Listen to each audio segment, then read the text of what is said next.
quand on parle de maladie inflammatoire, on parle souvent d'immunité. Et en fait, pour commencer, ce qu'il faut dire, c'est que la plupart de ces neuropathies sont considérées comme des maladies auto-immunes. Et une maladie auto-immune, qu'est-ce que c'est? C'est notre immunité qui est censée nous protéger contre les ennemis, c'est-à-dire les microbes, hein, pour faire simple. Mais notre immunité parfois se dérègle et elle se met à se diriger contre ce que les immunologistes appellent le soi. Le soi versus le non-soi, ça veut dire je vais développer une réponse immunitaire qui va attaquer mon propre corps. Donc, c'est vrai pour toutes les maladies auto-immunes, hein, il y en a beaucoup dans le domaine du système nerveux. La plus connue, c'est la sclérose en plaques, et puis on connaît le lupus et plein d'autres maladies auto-immunes. Et puis, il y a des maladies auto-immunes qui touchent spécifiquement les nerfs périphériques, qui sont la polyarдрite névrite chronique et ces maladies apparentées. Donc, en fait, dans notre système immunitaire, quelles sont les barrières de défense dont nous disposons? Une des grosses barrières qui est bien connue, c'est les globules blancs, tout simplement. Donc, dans nos globules blancs, on a des polynucléaires. Les polynucléaires, ils ne sont pas du tout ou très, très peu impliqués dans les maladies auto-immunes. Les polynucléaires, ils servent à se défendre contre les bactéries. Et puis, on a des cellules qui sont un peu ce que j'appellerais les éboueurs de notre système immunitaire, qui sont les macrophages, qui vous sont représentés ici. Et puis, on a ce qu'on appelle les lymphocytes T et les lymphocytes B, qui sont en fait initialement des cellules qui sont impliquées surtout dans la réponse contre les virus. Et quand on se fait vacciner, par exemple, on a une prolifération de lymphocytes B, une production d'anticorps. Et puis, il se trouve que ces fameux lymphocytes sont très impliqués dans les maladies auto-immunes. Ils vont s'auto-activer contre notre propre corps. Et puis, on va fabriquer aussi ce qu'on appelle des auto-anticorps, c'est-à-dire des anticorps qui, au lieu de se diriger contre l'ennemi, vont se diriger contre nous-mêmes. Et puis, il y a certaines autres petites molécules qui sont très importantes dans le système immunitaire, qui sont ce qu'on appelle le complément. Le complément, notamment, il va agir, ça va être un effecteur terminal qui va finir par altérer le tissu en question. Et puis, il y a ce qu'on appelle des cytokines, qui sont aussi des petites molécules qui sont relarguées par des cellules. Et certaines de ces cytokines sont des cytokines dites pro-inflammatoires, c'est-à-dire qu'elles deviennent méchantes. Et certaines de ces cytokines sont des cytokines anti-inflammatoires. Donc, en fait, notre système immunitaire fonctionne en permanence comme une balance entre une immunité protectrice. Nous fabriquons tous un petit peu d'auto-immunité, mais quand on a un système immunitaire qui fonctionne normalement, cette auto-immunité est sous contrôle et parfois, finalement, elle échappe à notre contrôle.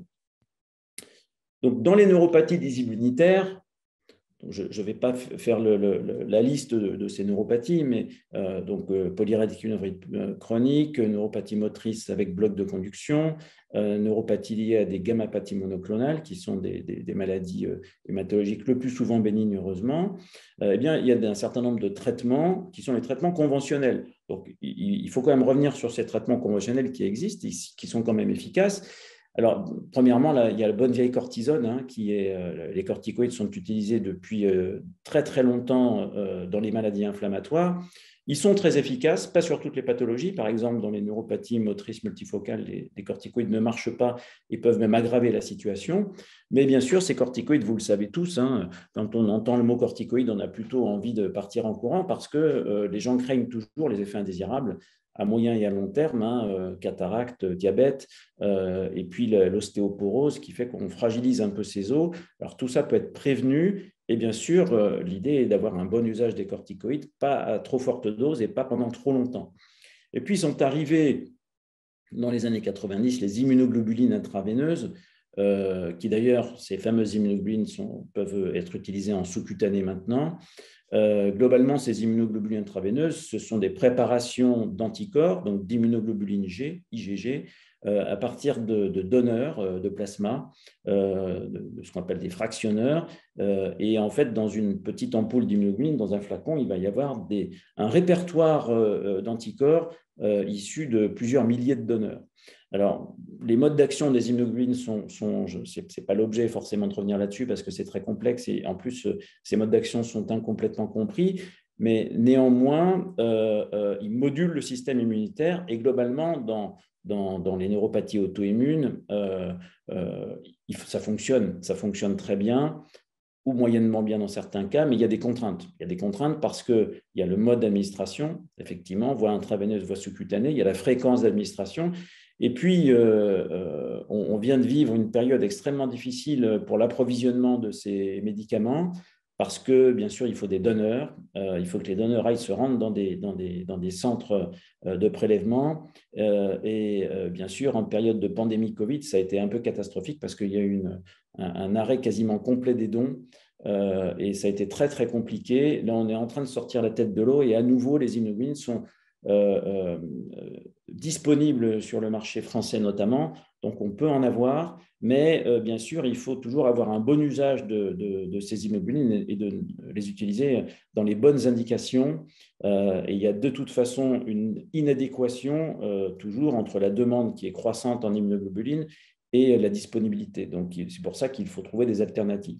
Et puis, une vieille méthode qui est ce qu'on appelle la plasmaphérèse ou l'échange plasmatique, qui consiste à faire une sorte d'épuration sanguine, pour faire très simple, pour épurer un petit peu les molécules qui peuvent être délétères dans notre sang quand on est porteur d'une maladie auto-immune.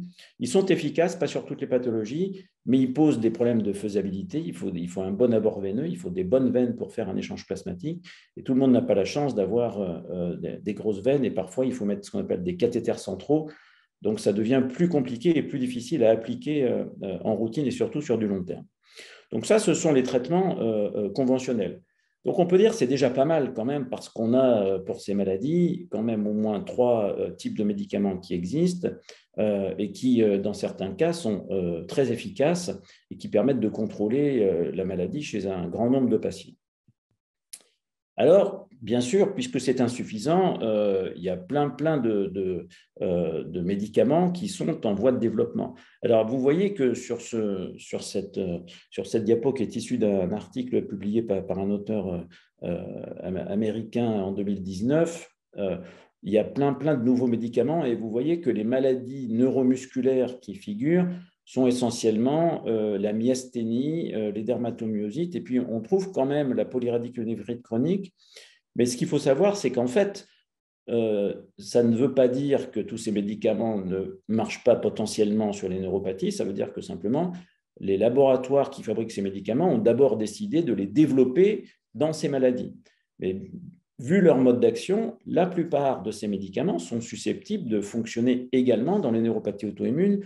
Donc, il y aura forcément un certain nombre de ces médicaments qui vont vraisemblablement se retrouver sur le marché dans les quelques années qui viennent et qui seront éventuellement utilisables après, bien sûr, qu'on ait confirmé leur efficacité dans les neuropathies, dans ces maladies-là. Alors, si on prend, je vous ai montré les acteurs de la réponse auto-immune, les fameuses cellules B. Alors, je vais dire juste un petit mot sur ces lymphocytes B pour que les gens comprennent. Ces lymphocytes B, ce sont des cellules qui sont en fait au cœur de notre système immunitaire. Ça vous est montré ici. Tout à fait à droite, on voit que ces cellules, elles vont se transformer en ce qu'on appelle les plasmocytes, qui sont les cellules qui fabriquent nos anticorps. Donc, évidemment, c'est très, très important d'avoir une production d'anticorps, mais on produit aussi des auto-anticorps, comme je l'ai dit tout à l'heure. Et donc, si on cible cette cellule B, on va pouvoir diminuer la production d'auto-anticorps dans les maladies auto-immunes. Mais ces cellules B ont bien d'autres rôles. Elles interagissent, comme ça vous est montré ici, avec d'autres cellules du système immunitaire qu'on appelle les cellules T. Donc, si on module la cellule B, si on agit sur la cellule B, on retentit également sur ces interactions et donc sur l'ensemble du système immunitaire. Et puis, ces cellules B fabriquent des petites cytokines, qui sont ces petites molécules qui figurent ici, et ces cytokines qui peuvent aussi être redoutables dans leur action délétère dans les maladies auto-immunes. Et puis, ça c'est un peu anecdotique, mais ces cellules B peuvent s'organiser en ce qu'on appelle des structures lymphoïdes tertiaires, mais peu importe, ce n'est pas la cible principale. Donc, en fait, on a vu apparaître au cours des 10 dernières années une profusion très importante de molécules qui peuvent agir sur ces cellules B. Alors, ça vous est représenté avec ce schéma, donc ne vous inquiétez pas, on va essayer de rendre ça un petit peu digeste. Tout à fait à gauche, simplement, ce qu'on montre, c'est ce qu'on appelle les anticorps monoclonaux. Qu'est-ce que c'est qu'un anticorps monoclonal? C'est une molécule qui va être fabriquée en laboratoire. Alors, les premiers anticorps monoclonaux, c'était des anticorps qui étaient en fait des anticorps qui avaient une formulation d'anticorps de souris. Et puis, on a vu des chimériques, puis des anticorps humanisés, puis des anticorps complètement humains. Donc, un anticorps monoclonal, c'est un anticorps qui est fabriqué en laboratoire et qui va aller bloquer spécifiquement une voie particulière dans notre système immunitaire ou ailleurs. Et donc, on a vu apparaître au cours des 20 dernières années tout un tas d'anticorps monoclonaux qui sont utilisés dans plein de maladies auto-immunes. Si on prend l'exemple du rituximab qui agit en détruisant sélectivement ces fameuses cellules B, le rituximab, il est utilisé depuis bien longtemps dans la polyarthrite rhumatoïde, par exemple. Il est utilisé également dans la sclérose en plaques. Alors maintenant, il y a un traitement plus moderne que le rituximab qui est utilisé dans la sclérose en plaques, mais en fait, les modes d'action sont exactement les mêmes. Donc, en fait, je reviens à ma fameuse cellule B, on peut soit la détruire en agissant spécifiquement sur un récepteur. Donc là, c'est très simple, on va dire qu'on ne fait pas de détails, on va détruire la cellule B. Alors, on détruit que la cellule B circulante, mais bien sûr, on ne détruit pas la source de la cellule B qui est la moelle osseuse. Donc, ça veut dire qu'on ne détruit pas le système immunitaire, bien évidemment. Malgré tout, les médicaments qui détruisent les cellules B sont des immunosuppresseurs qui diminuent globalement un petit peu à la fois les mauvaises réponses immunitaires, mais aussi les bonnes. Mais vous voyez que sur ces cellules B, il y a tout un tas de récepteurs, et ces récepteurs peuvent être finalement modulés par tout un tas de molécules, et ces molécules vont agir à différents niveaux, permettant soit de détruire la cellule, soit de moduler cette cellule. Donc, si on veut moduler cette cellule, ça veut dire qu'on veut l'empêcher de devenir anormalement agressive. Donc, il y a plein de molécules qui peuvent être utilisées, et toutes ces molécules qui sont en développement sont soit déjà sur le marché pour certaines, elles sont pour l'instant réservées à certaines maladies, mais potentiellement, on va dire de façon générale que la grande majorité de ces molécules pourraient être utilisées dans une grande variété de maladies auto-immunes, et en particulier dans les neuropathies. Alors, il y a une forme particulière de polyradiculnévrite, une forme un peu agressive qu'on appelle les nodopathies auto-immunes de nos jours. Et on a montré de façon très claire que le rituximab, qui donc détruit sélectivement les cellules B, pouvait avoir une action extrêmement puissante dans cette pathologie. Et c'est même maintenant le traitement de référence. Alors, par extension, on essaye parfois de l'utiliser dans d'autres neuropathies auto-immunes, mais pas toujours avec succès, parce que vraisemblablement, dans ces neuropathies, il y a quand même une certaine variabilité des mécanismes d'atteinte des nerfs périphériques. Donc, je ne veux surtout pas vous laisser croire que le rituximab va être le traitement qu'on va utiliser dans toutes les neuropathies auto-immunes. Ça reste pour l'instant réservé à un certain nombre de patients qu'il faut que nous sélectionnions en raison d'un certain nombre de critères sur l'évolutivité de leur maladie, sur la présence de ce qu'on appelle des biomarqueurs. Dans ces nodopathies auto-immunes, il y a des biomarqueurs qui permettent de les diagnostiquer de façon fiable. Alors, je vous ai représenté là maintenant ce qu'on appelle les imiteurs de la Bruton tyrosine kinase. Alors, qu'est-ce que c'est que cette bête? Il y a toujours ma cellule B qui est représentée ici, et quand on voit BTK là, qui vous est représenté tout en haut et ici, qu'est-ce que c'est que la Bruton tyrosine kinase? En fait, c'est une molécule qui agit là aussi en modulant ce qu'on appelle des voies de signalisation dans le lymphocyte B. Donc, on connaît depuis très longtemps cette Bruton tyrosine kinase, et on connaît depuis longtemps l'utilisation de molécules qui vont agir sur cette Bruton tyrosine kinase, et ces molécules, jusqu'à maintenant, ont été utilisées principalement dans des maladies hématologiques, dans ce qu'on appelle les lymphomes, notamment la maladie de Waldenström, par exemple. Eh bien, en fait, on voit apparaître depuis quelques années l'idée que ces fameuses molécules qui sont les imiteurs de la Bruton tyrosine kinase, dont le nom finit toujours par brutinib, pour inhibition de la Bruton tyrosine kinase, ces imiteurs vont être utilisés de plus en plus dans des maladies auto-immunes. Alors, il y a un développement important dans la sclérose en plaques, par exemple, mais dans les neuropathies auto-immunes, vu le mode d'action de ces molécules, il est vraisemblable qu'on va voir arriver, dans un premier temps, ça sera probablement quelques patients traités pour essayer de voir si ça marche. Alors, les patients qui seront traités, ça ne sera pas des cobayes, et j'aime pas ce mot d'ailleurs, ça sera des patients qui, par exemple, ne répondent pas à un traitement conventionnel et pour qui on va essayer cette alternative thérapeutique. Et je prends le pari qu'on devrait être amené à utiliser ces imiteurs de la Bruton tyrosine kinase dans certaines neuropathies auto-immunes dans les années qui viennent, parce qu'ils ont un mode d'action qui est séduisant.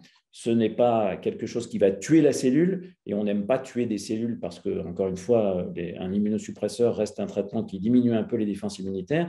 Donc, si on peut moduler l'action d'une cellule, si on peut moduler une voie particulière impliquée dans l'auto-immunité, c'est toujours beaucoup plus intéressant et élégant que de détruire des cellules qui nous sont malgré tout indispensables.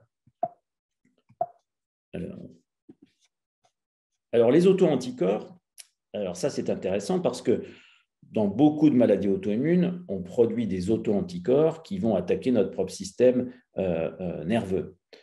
Alors, il y a une maladie qui s'appelle le syndrome de Guillain-Barré. Alors, c'est une maladie qui a la particularité de n'être pas une maladie chronique, puisque généralement, on fait une seule poussée du syndrome de Guillain-Barré dans sa vie. Alors, il y a des gens qui ont la malchance de faire plusieurs syndromes de Guillain-Barré, ce n'est pas fréquent, mais ça arrive. Eh bien, il y a une société suédoise ou danoise qui s'appelle ANSA, qui a en fait, qui est en train de tester l'efficacité d'une molécule qui est en fait une molécule qui est fabriquée par des bactéries, par le streptocoque. Il se trouve que le streptocoque, qui est une bactérie qui donne des infections cutanées par exemple, produit une enzyme qui va en fait dégrader les IgG. Donc, vous voyez ici un anticorps complet, une immunoglobuline G, donc on considère là que c'est un auto-anticorps. Eh bien, si on donne ce fameux traitement qui s'appelle l'imlifidase, en fait, il va cliver, il va couper en deux complètement cette immunoglobuline G. Et surtout, il va couper cette immunoglobuline de façon radicale et extrêmement rapide en quelques heures. Donc, ça vous est représenté sur le schéma suivant. Si on regarde à droite, par exemple, on fait des échanges plasmatiques pour essayer d'épurer les auto-anticorps.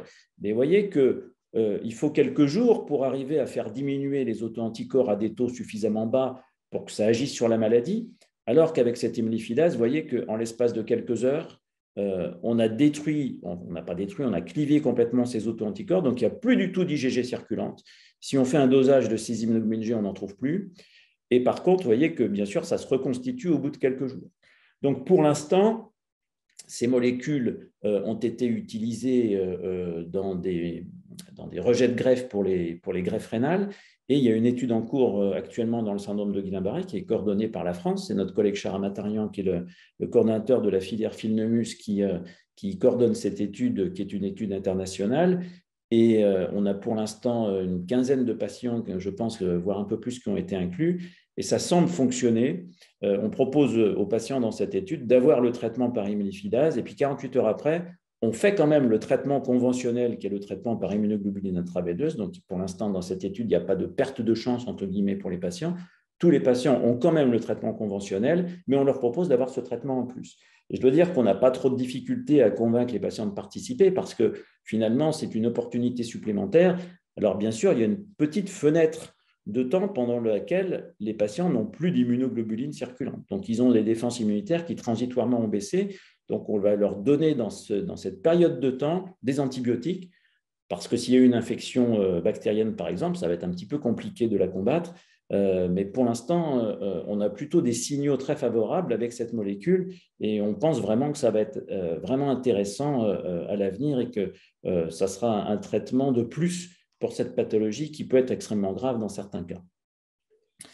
Alors, la grande révolution, elle vous est représentée là-dessus, donc n'ayez crainte, on ne va pas rentrer très à fond dans les détails, mais vous voyez la date à laquelle a été publié cet article, c'est 1999. Donc, vous voyez, il a fallu 20 ans entre cet article qui a été publié par des immunologistes américains et dans une grande revue prestigieuse, où on avait vu qu'on avait mis en évidence un nouveau mécanisme pour ce qu'on appelle le catabolisme des IgG. Donc, on revient toujours sur nos IgG, nos anticorps. Donc, je reviens sur le fait qu'il y a les bons anticorps, mais il y a aussi les auto-anticorps. Et donc, on sait que ces fameuses IgG, elles sont recyclées via un récepteur particulier sur des cellules qu'on appelle les cellules endothéliales, sur les vaisseaux. Ce récepteur qu'on appelle le FcRn, récepteur FC néonatal. Et finalement, puisqu'on avait découvert que ce récepteur était particulièrement impliqués dans le recyclage des immunoglobulines et dans leur destruction éventuelle, à l'époque, les auteurs de cet article avaient dit tout simplement, il faut absolument qu'on arrive à développer des molécules qui agissent directement sur ce récepteur. Et si on arrive à développer des molécules agissant là-dessus, on va pouvoir épurer plus facilement et plus rapidement les auto-anticorps. Donc, c'est une autre voie plutôt que de détruire les auto-anticorps en les clivant avec une molécule. on accélère en fait leur recyclage en agissant sur cette molécule. Et donc, ces auteurs qui avaient vu que ça pouvait être vraiment une alternative thérapeutique très importante d'utiliser cette voie particulière ont été entendus puisqu'on voit le développement depuis un certain nombre d'années de nouvelles molécules qui agissent sur ces récepteurs. Donc, il y a deux types de molécules.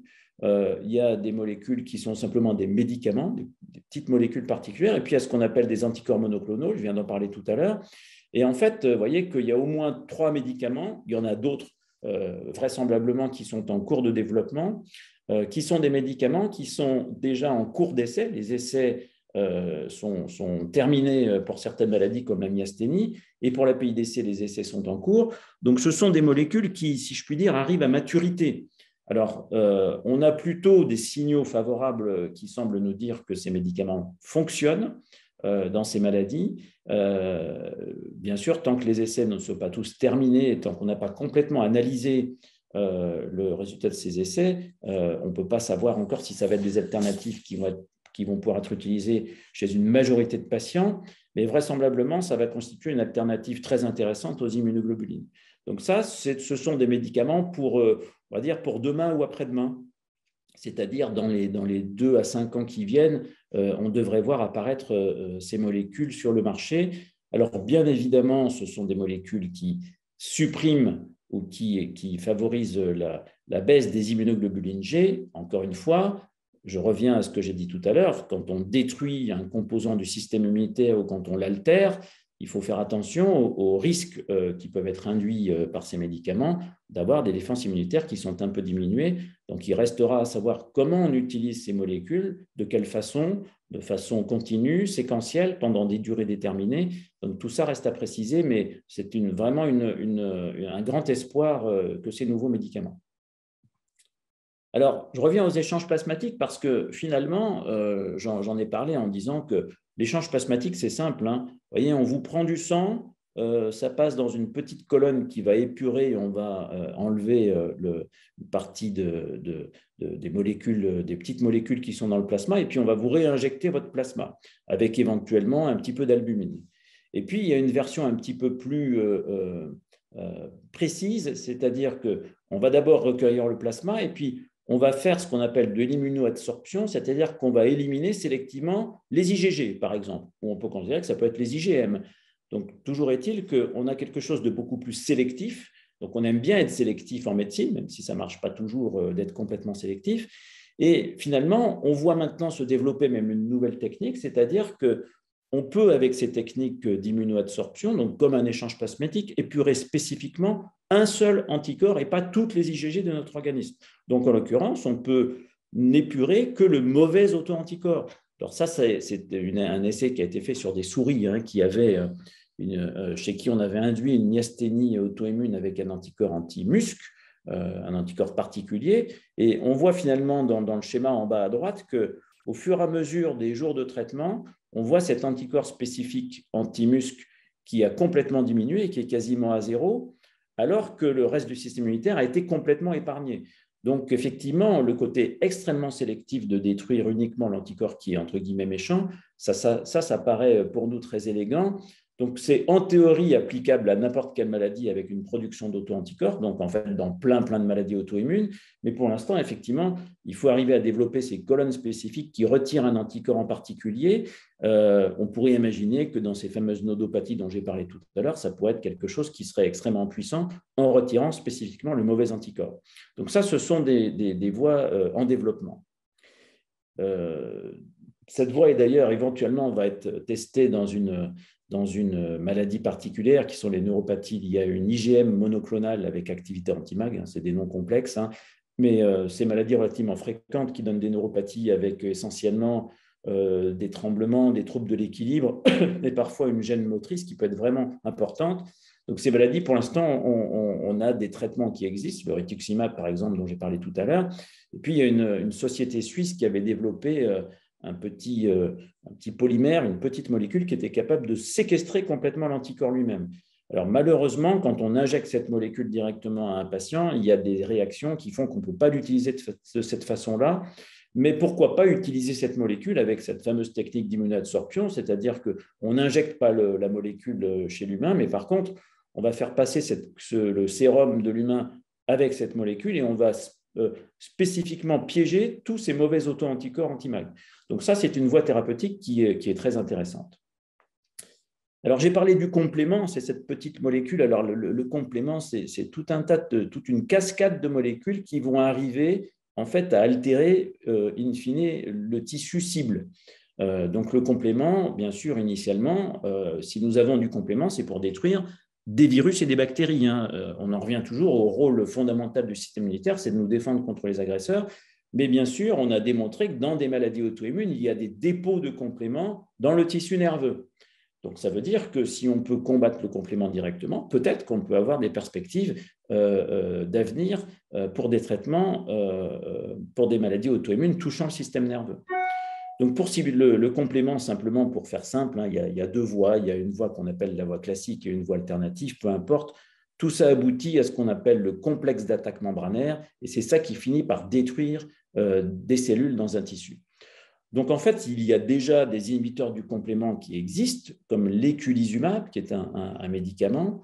Et puis, il y a d'autres petites molécules qui sont en voie de développement, comme le zilucoplan que je vous ai montré ici, qui agit aussi en bloquant l'action du complément. Et puis, il y a d'autres voies, d'autres composantes de ce complément sur lesquelles on peut agir. Donc, qu'est-ce que ça donne pour l'instant en termes d'études et qu'est-ce qui a été fait jusqu'à maintenant? Il y a des choses qui ont été faites. Alors, il y a une étude dans le syndrome de Guillain-Barré il y a quelques années qui s'est avérée négative. Alors, elle était négative, mais en fait, quand on regardait certains critères, notamment que des patients soient à nouveau capables de courir, je dis bien de courir, pas de marcher après le syndrome de Guillain-Barré, finalement, chez les patients traités par rapport au placebo, il y avait une différence qui était très, très significative, mais malheureusement, dans cette étude, ce critère, c'était un critère secondaire, donc qui n'a pas été retenu, et donc le développement de l'éculizumab dans le syndrome de Guillain-Barré a malheureusement été stoppé.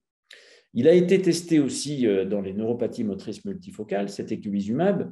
Là aussi, malheureusement, l'étude était négative, donc ce n'est probablement pas dans cette maladie particulière la voie d'avenir, mais néanmoins, il y a quand même des espoirs. Pourquoi? Parce que il y a une boîte qui s'appelle Argenix qui est en train de développer cette fois-ci un anticomplément, mais qui agit à un autre endroit de la cascade d'activation de ce complément, qui, je vous rappelle, va finir par détruire la cellule cible et donc le neurone ou le nerf.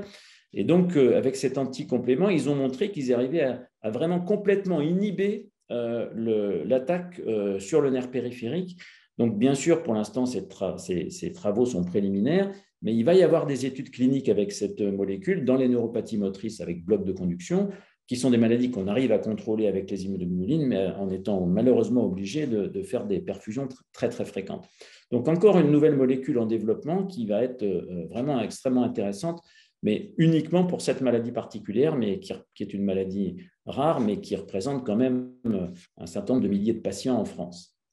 Donc, si on reprend tous les inhibiteurs du complément qui sont en voie de développement, vous voyez qu'on a l'éculizumab, il porte toujours pour l'instant des noms un petit peu ésotériques, mais là encore, c'est la myasthénie qui est une maladie qui est finalement peut-être moins rare et pour laquelle il est plus facile de démontrer rapidement l'efficacité d'un traitement. C'est la myasthénie qui a été choisie pour le développement de plein de ces médicaments. Mais comme vous l'avez vu et comme j'ai essayé de vous le dire, il y a quand même beaucoup de similitudes entre les maladies auto-immunes entre elles, même s'il y a des différences. Et une molécule développée dans une maladie va pouvoir éventuellement être développée dans une autre maladie. Et donc, une molécule utilisable dans la myasthénie va peut-être l'être également dans les maladies auto-immunes. Donc voilà, ça, ce sont les imiteurs du complément qui sont représentés en haut avec toujours ces noms un petit peu bizarres. Et quand, ce qui était montré à droite, vous voyez, c'est le statut de l'étude à un moment donné. Donc là, on était en 2019, il y a 3 ans se sont passés. Alors bien sûr, il y a le Covid, donc il y a des études qui ont été un petit peu interrompues quelque temps, mais on était déjà, phase 2, ça veut dire des études chez l'humain. Et chez l'humain, non pas chez le volontaire sain, mais chez des patients qui ont des maladies. Donc, probablement très intéressant de voir ce qui va se développer avec ces molécules à l'avenir dans les neuropathies auto-immunes.